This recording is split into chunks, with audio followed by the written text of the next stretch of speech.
Thank you. Ladies and gentlemen, you may be seated. Terima kasih. Hadirin dipersilakan untuk duduk kembali.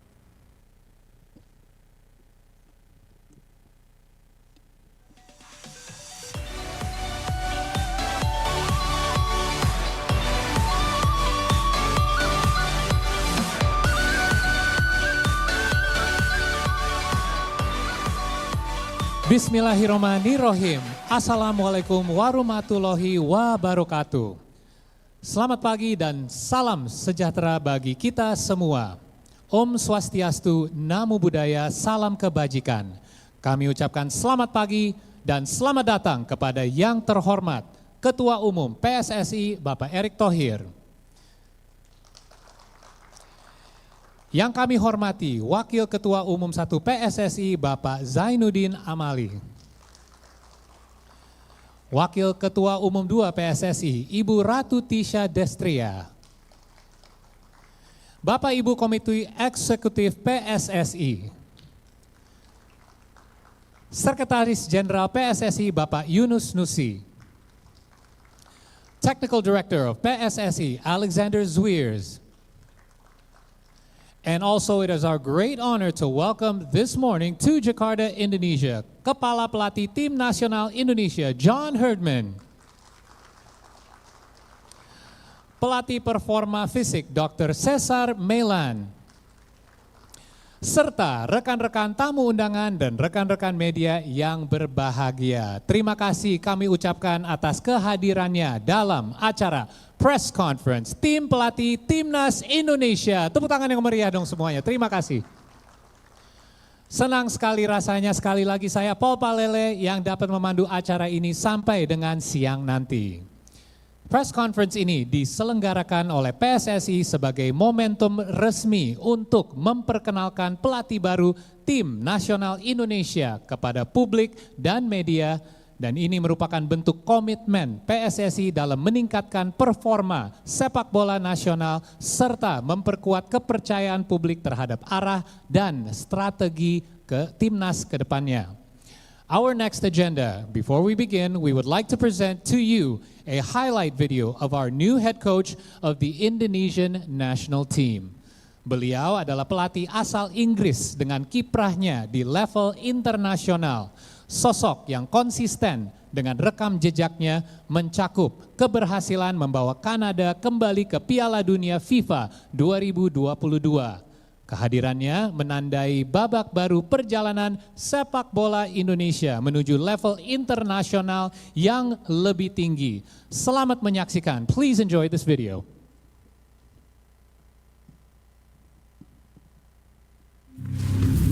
Concept, cold air, hard ground, quiet work.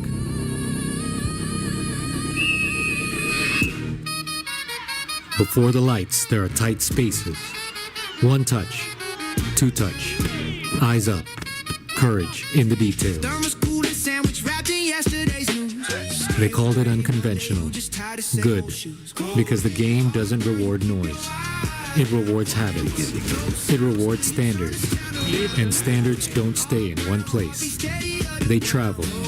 They lift people. They change what a team believes is possible.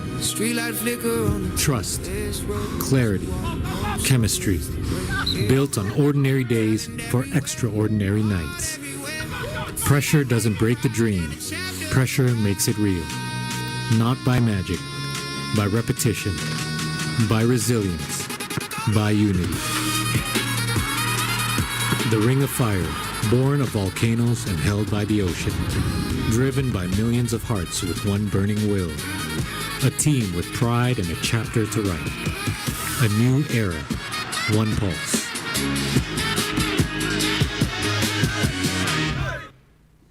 Ladies and gentlemen, without further ado, it is our honor to officially introduce the new head coach of the Indonesian national team. Please welcome John Herdman.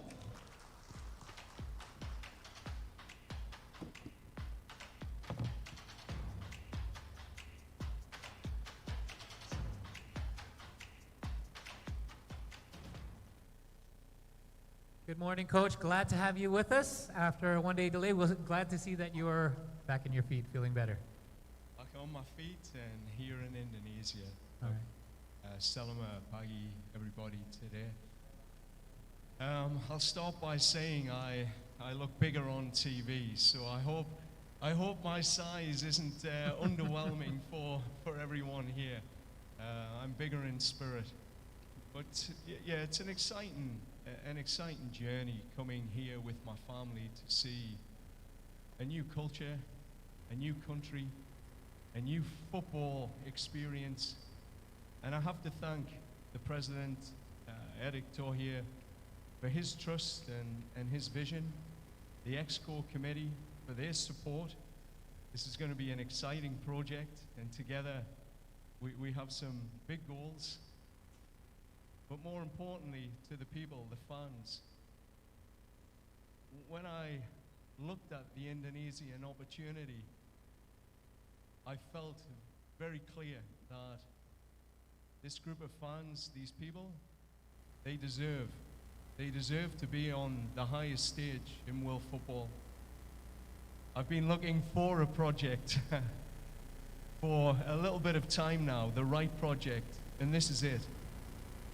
If you know where I'm from, it's a place called Newcastle. It's a city in the northeast of England which prides itself on hard work, but passion for football. And that's what I feel every time I've seen this Indonesian team play, the Garuda, and the people who support it. So I will bring my passion, I will bring my qualification experience to help bring this country to hopefully a place it's never been before. It's time. Thank you so much, Coach, for your opening remarks. Tepuk tangan sekali lagi dong untuk Coach Herdman. Beliau membuka dengan sebuah pernyataan, terutama jangan kaget sama postur tubuh yang mungkin kelihatan lebih besar kalau lihat di TV atau sosial media, tapi mengukur dia dari jiwanya yang dia anggap itu sangat besar. Terutama dia sangat semangat untuk bisa datang ke Indonesia bersama keluarganya. Untuk bisa datang ke Indonesia bersama keluarganya juga. Dan ini adalah sebuah negara baru untuk beliau dan sebuah kebudayaan baru juga. Dan sebelumnya dia ingin mengucapkan terima kasih untuk Bapak Erick Thohir bersama ExCo juga atas dukungannya dan juga kepercayaannya terhadap dia sebagai pelatih. Timnas sendiri kesempatan untuk menyampai ke panggung dunia, dan selama ini juga beliau sedang mencari proyek baru yaitu tujuan baru, kerjaan baru, dan dia merasa ini adalah pekerjaan yang tepat. Dan sedikit background dari dia sendiri, dia datang dari sebuah kota di Inggris, Consett, di mana daerah itu emang terkenal dari passionnya untuk sepak bola, dan dia melihat hal yang sama di sini di Indonesia juga, dan dia harap passion ini bisa diterapkan di timnas Indonesia, dan dia juga bisa membawa passion yang sama dan juga pengalaman dia untuk kualifikasi di panggung dunia ke Indonesia juga. Saya akan membuka obrolan ini mungkin dengan 1-2 pertanyaan singkat untuk John, dan setelah ini seperti biasa saya akan kasih beberapa kesempatan untuk rekan-rekan media juga untuk tanya jawab. John, thank you for your opening remarks, and again, welcome to Indonesia. Saya akan set a place that is known for passion, but not only as a place where you originated, but your experience have brought you to various parts around the world, New Zealand, obviously Canada. How do you feel that your country of origin, known by, you mentioned obviously Consett, a place that is known for passion, but not only as a place where you originated, but your experience have brought you to various parts around the world, New Zealand, obviously Canada. How do you feel that your country of origin, known obviously for football, not only that, but also your experience in other parts of the world, can translate here and implement it in the program for Indonesian football? Yeah, I think firstly, the experience of adapting to different cultures, football cultures, social cultures, it's part of the experience of living, understanding, breathing the culture. So I've traveled with my wife, my daughter, my son. Dr. Milan have traveled with me to different countries to experience football, but the people. And I think this is a major part of the experience here in Indonesia. To breathe with the fans, to understand what it really means to the people. And I think that's a starting point. You have to feel the fabric of the country. And on feeling it, you understand it. And from understanding it, you can now build the football culture internally in the locker room.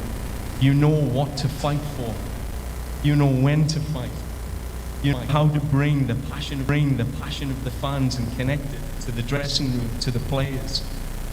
I think that's been a huge part of moving from New Zealand, understanding Maori culture, understanding the gritty Canadian culture, and now coming to Indonesia and understand what the Garuda Membra really is.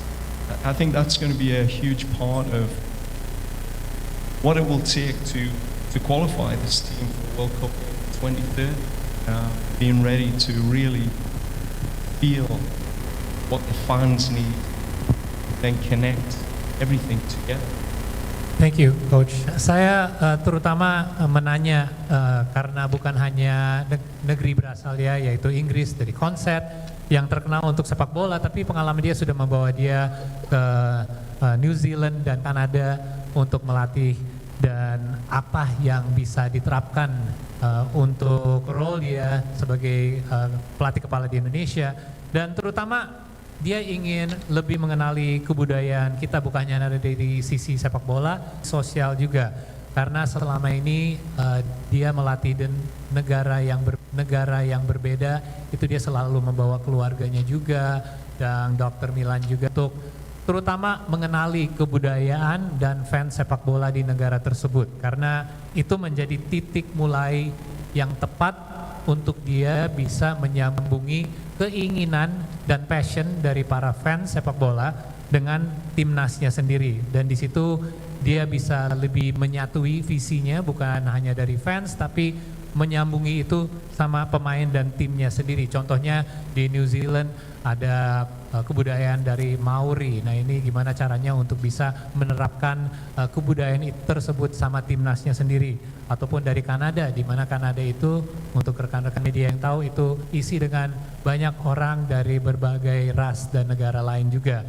Jadi terutama itu menjadi kunci untuk bisa menyampai tujuan lebih besar lagi, yaitu kualifikasi Piala Dunia 2030. Thank you for your answer, Coach. So again, we talk about different cultures. I'd like to go off that a little bit because as you know, Indonesian national team is now filled with a mix of diaspora players along with local players that have come up through our system as well. This requires a bit of a balancing act. What's your vision and your plan to be able to combine the two together to create basically one united squad? I mean, I don't see passports. I see people. I see opportunity. I think that's in a culture is to accept that our diversity will be our biggest strength. And if we choose it to be a weakness, it will be a weakness. But that won't be the choice this group of men will make during this journey. In my time in Canada, we lived in a melting pot of diverse populations, immigrants who came to that country. And with it, in one locker room, Jamaican, South American, European, Serbian, Scottish, English. The most important thing was the clarity of our vision. And the clarity of the vision never faltered. We were collectively responsible to take this jersey, and no different here in Indonesia. We are a privileged group of people that get to wear the Indonesian jersey, to wear that flag. And with that, we have a very short period of time to do something with it. We committed to history, to make history. We committed to leaving legacy for the next generation to believe that we are a football country. And when that clarity is so clear, you create an intent, an intensity that passports do not matter. It's about the brotherhood, the people, and our commitment to a collective vision, which is shared by, speaking to the EXCO and President Tohir, it's shared by the people here in Indonesia. This is what this country wants. It wants to become a global football country. It wants to be seen and respected on the world stage. And the only way you gain that respect is qualifying for a World Cup and winning on the world stage. Every man in that locker room will want that. And it'll be my job to ensure that regardless of your passport, regardless of your heritage, we are here for one reason. Thank you, Coach. Saya nanya terutama mengenai Timnas Indonesia yang berisi dengan bukan hanya pemain diaspora, tapi juga pemain-pemain lokal yang besar di Liga di Indonesia juga. Dan gimana caranya untuk bisa menyatui para pemain menjadi satu unit. Dan beliau menyatakan bahwa dia tidak pernah melihat pemain dari paspor yang mereka miliki, tapi justru gimana caranya untuk bisa menyatui mereka menjadi satu, karena justru perbedaan antara semua pemain itu bisa jadi kekuatan, bukan jadi sebuah kelemahan. Dia menggunakan contoh dari Timnas Kanada, dimana kalau untuk teman-teman yang tahu, Kanada ini justru banyak sekali imigran yang datang dari negara lain, mungkin dari orang tuanya juga, dan Timnas Kanada itu berisi dari berbagai bangsa, dari Jamaika, Amerika Selatan, Eropa, Serbia, Skotlandia, dan Inggris juga.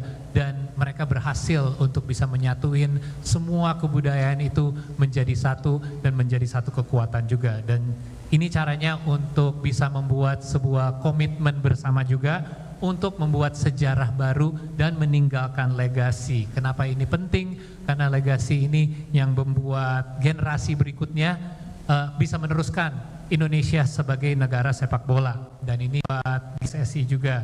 Dan gimana caranya untuk Indonesia bisa dikenal sebagai negara sepak bola dunia? Caranya adalah untuk kualifikasi Piala Dunia dan juga menang di panggung internasional untuk tahun 2020. Thank you, Coach. And perhaps one real quick one for me before I open it to the floor. Quick short-term plan first, because obviously this is a bit of a long-term commitment, but what are a couple of your first steps that you would like to implement, both personally or for the national team? Yeah, I think short-term, it's always an assessment. You take the time to listen, to understand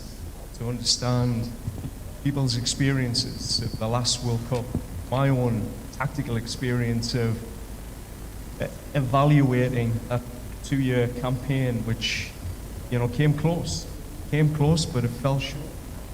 And you have to understand what that gap was, and that's speaking to the captain, creating a leadership group to fully understand what they experienced, how they suffered in moments, how they collectively recovered from the successes and failures of that campaign. And then internally to look at the standards, the high performance systems and structures that underpin the team. These are critical steps. So it's a period of listening, understanding, ensuring that everyone that I need to listen to is heard, and then taking action, taking those steps, being very clear on what will take us to results quickly. And this is an important step. We have an excellent opportunity in March to take our first step together. I've already started communicating with the captain and some of the key leaders. I've contacted over 60 players to let them know that I'm here, I'm watching. And then it's building that team around the team, Dr. Milan, etc. who will support raising standards and bring the qualification habit that Indonesia has been missing. So the work over the last 15, 20 years of my experience has been qualifying teams for Olympic, World Cups. It's about seeing what's missing in that habit and building it. So short term, listen, understand, but get to action. Let's get moving. Let's go. Awesome, thank you Coach. Dan yang terakhir dari saya menanya mungkin tahap pertamanya apa yang akan diterapkan terlebih dahulu dari Coach Hartman. Terutama dia ingin melakukan assessment, jelas. Tapi ini ada beberapa tahap, yaitu terutama dia ingin mendengar dari timnasnya sendiri dan mengerti apa kebutuhannya. Dari situ dia akan melakukan evaluasi karena jelas Indonesia timnasnya sudah melakukan beberapa langkah yang baik dalam 2 tahun terakhir, sudah dekat tapi tidak sampai tujuannya.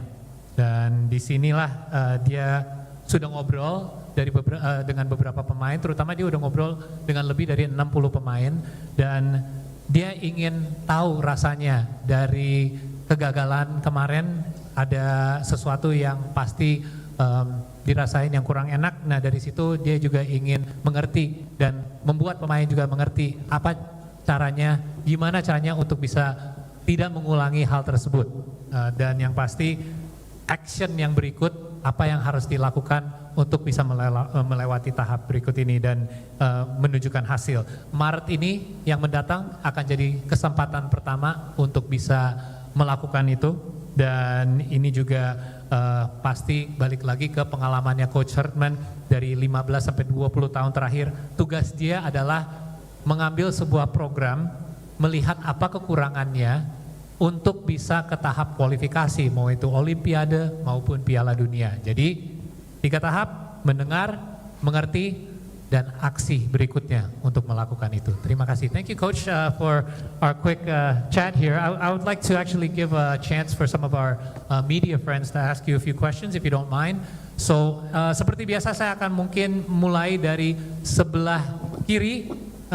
Kalau ada yang ingin menanya, boleh langsung angkat tangannya. Maaf ya ada sedikit spotlight di sini. Mungkin dari teman-teman kita bisa bantu pilih salah satu.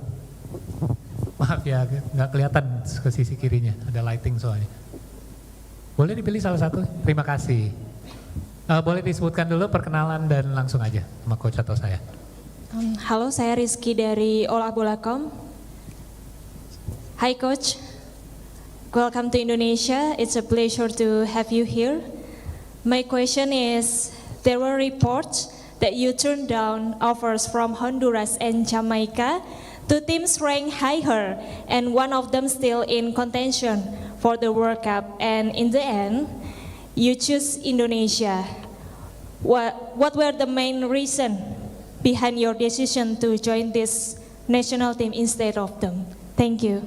Thank you for your question. Okay, go ahead Coach. What was your main reason for accepting this new role?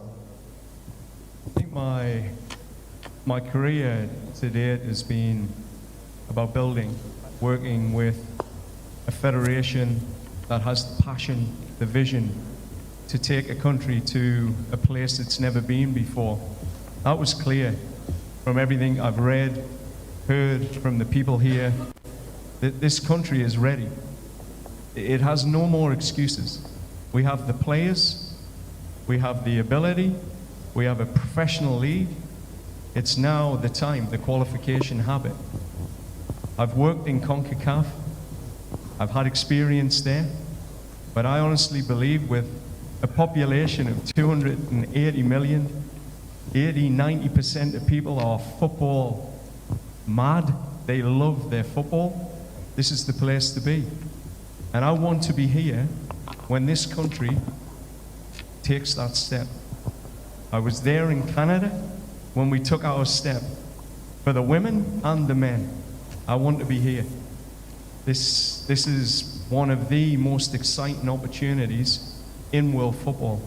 It's not about ranking. It's not about these teams had better players or you could do this at this World Cup. There is a big opportunity here in Indonesia to go somewhere no group of men or fans have been before, and that's to a FIFA World Cup. That's the mission. Every day I wake up, every day I get out of bed, everything I'll be thinking about, other than my family, will be qualifying this team for a World Cup, putting the steps in place. Thank you Coach, terima kasih atas pertanyaannya yang menurut saya cukup menarik ya, karena sebelum mengambil posisi baru sebagai pelatih kepala di Indonesia, ada kabarnya bahwa dia dapat tawaran dari negara-negara lain seperti Honduras dan Jamaica, di mana ada negara pun yang sudah kualifikasi untuk Piala Dunia.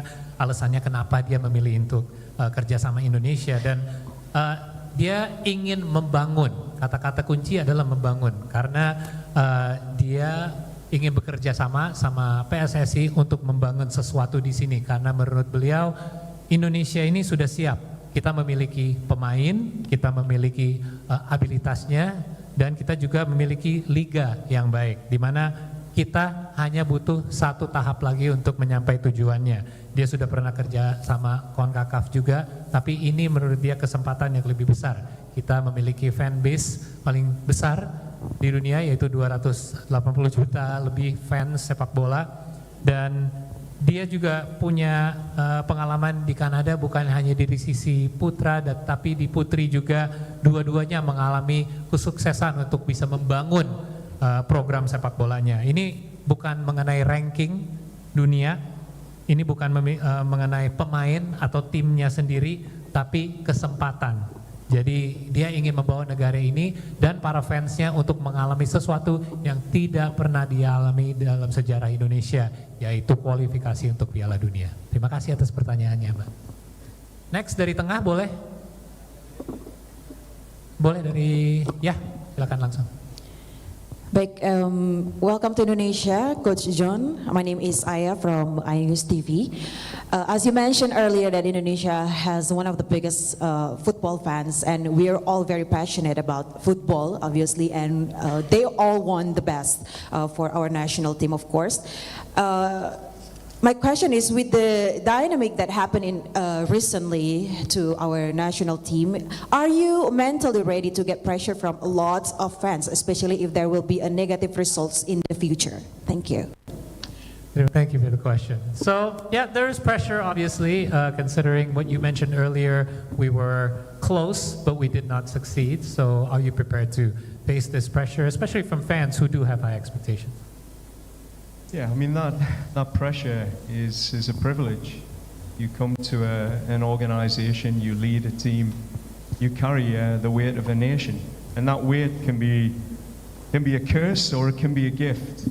We'll definitely alchemize that into the gift for all of us. It will be a big opportunity that I will continue to share with the players, because I've lived the moment when a country stops and you qualify for the first time.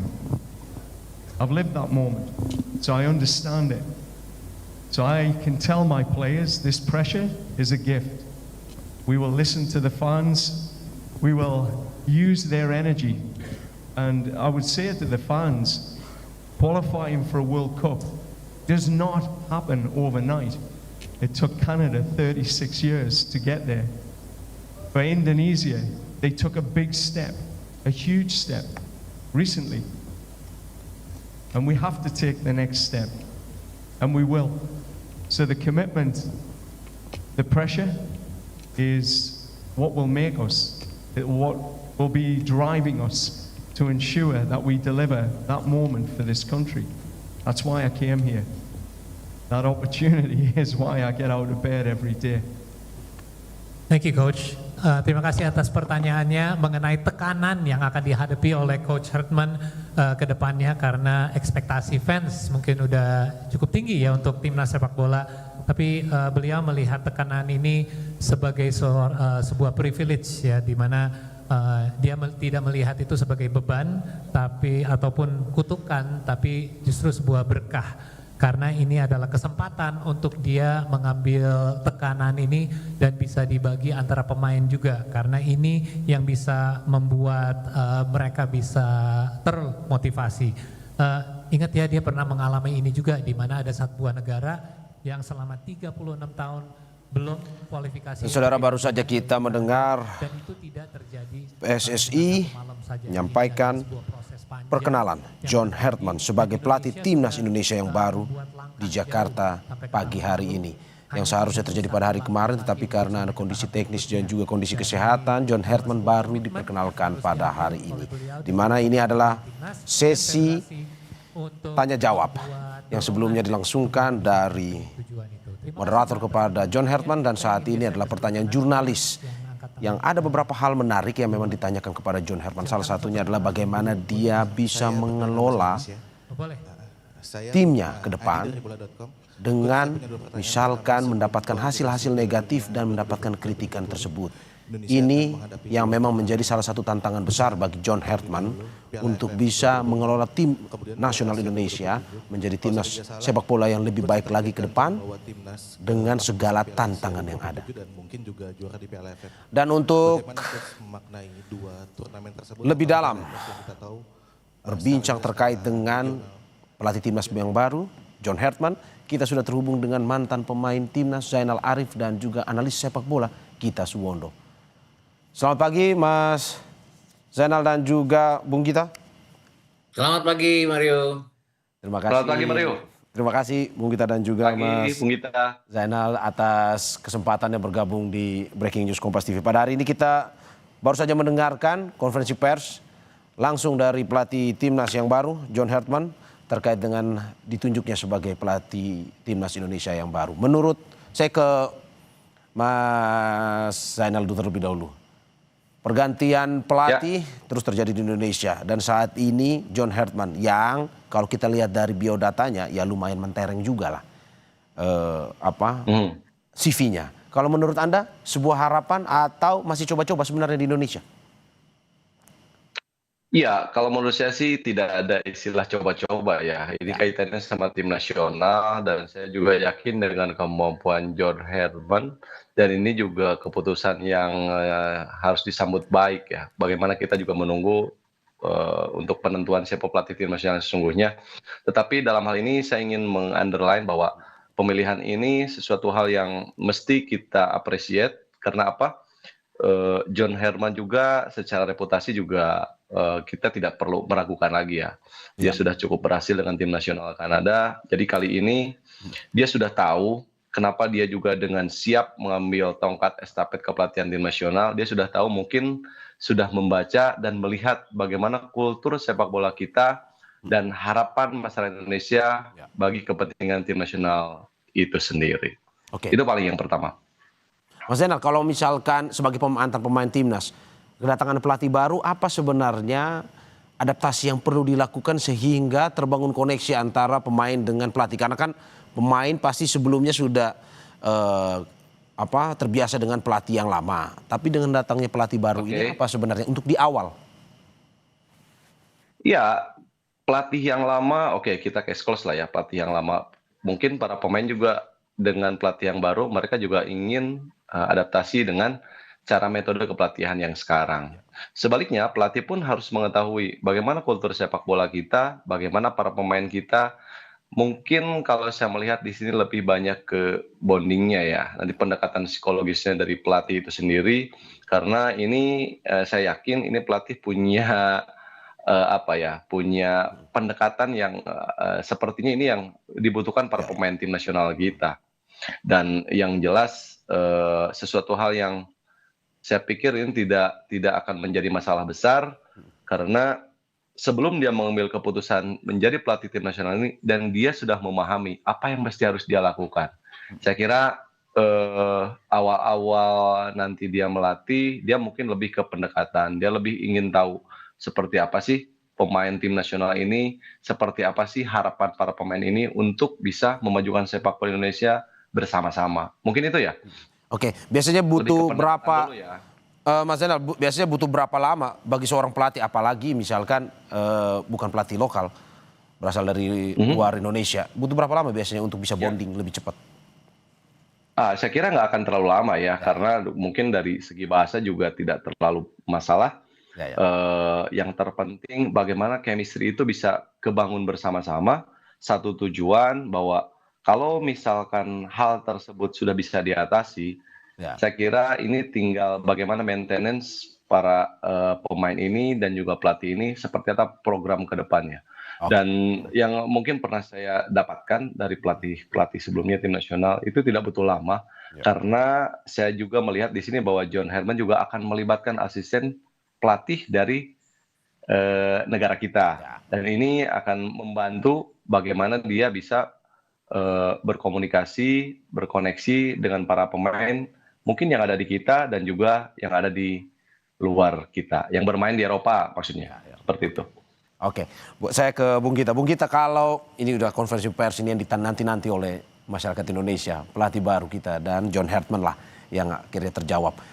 Kalau menurut Anda dengan CV yang mentereng dari John Herman, sudah cocok buat Indonesia untuk membangun dan dengan tujuan utamanya Piala Dunia?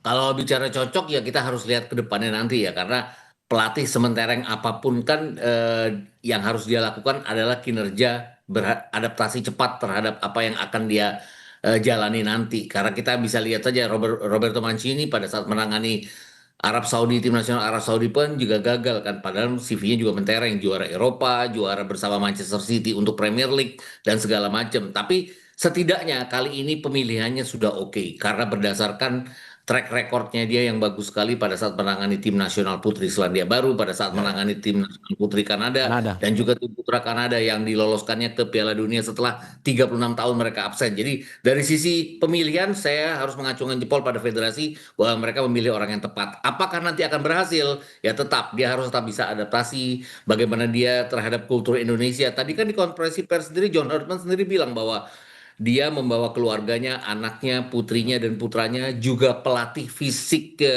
Tadi kalau kita lihat Dr. Cesar Meilan tadi dia bilang bahwa yang di garis bawahi adalah dia akan berupaya untuk melatih sebaik mungkin untuk meloloskan kita ke 2030. Jadi proses yang lama. 2030 itu kan masih 4 tahun lagi ya dari kualifikasi yang selesai di 2029 masih 3 tahun lagi. Jadi dia masih punya banyak waktu dan proses ini yang harus dia jalani. Harapan tadi kalau ditanya oke, harapan ada, tapi harapannya kita jangan terburu-buru. Artinya ke depannya kan kita ada FIFA Series bulan Maret, ada FIFA Matchday bulan Juni, ada AFF nanti bulan Juli dan Agustus. Kemudian ada Piala Asia, itu yang perlahan harus kita jalani di mana targetnya harus perlahan tapi pasti dicapai. Kalau itu berhasil, saya pikir juga bisa dibilang bahwa ini ke arah track yang benar. Tapi apakah akan berhasil atau tidak, ya tergantung lagi. Tapi saya setuju dengan Zainal Arif tadi bahwa para pemain juga pasti ingin pelatih yang baru karena mereka sudah tidak dengan pelatih yang lama lagi, harus dilupakan bahwa para pemain pasti akan bersiap-siap untuk melihat metode apa yang akan diberikan oleh pelatih ini terhadap mereka nantinya. Oke, Bung Gita, berbicara soal metode, apakah memang apa yang diterapkan di Kanada kemarin, mungkinkah bisa diterapkan di Indonesia? Tapi sebelum Anda menjawab, kita saksikan usai jeda berikut.